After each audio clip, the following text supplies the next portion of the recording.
Good evening. আমি আজ newly married মহিলা বা যারা ফার্স্ট টাইম মা হতে চাইছেন সেই সমস্ত মহিলাদেরকে জানাতে চাইছি ওভালিউশনটা কি জিনিস। প্রেগনেন্ট হওয়ার আগে ওভালিউশনটা সম্পর্কে জানাটা আমাদের বিশেষ দরকার।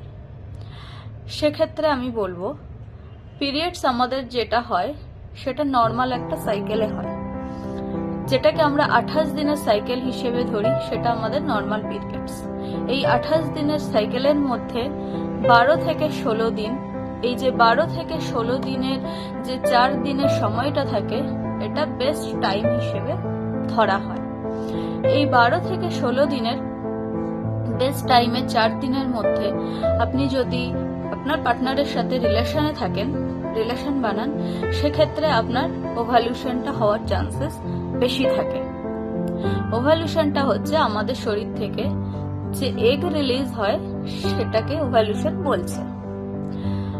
অনেক ক্ষেত্রে কি হয়, অনেক মহিলাদের 4 দিন তো রিলেশন বানিয়ে নিল 12 থেকে 16 দিনের মধ্যে, কিন্তু সেক্ষেত্রে তাদের কনসেপ্ট হচ্ছে না। তখন আমি বলবো যে দেরি না করে অবশ্যই আপনার কাছাকাছি যদি কোনো গাইনোকোলজিস্ট ডক্টর থাকেন, অবশ্যই ওনার সাথে কনসাল্ট করুন, ওনার ট্রিটমেন্ট অবশ্যই গ্রহণ করুন।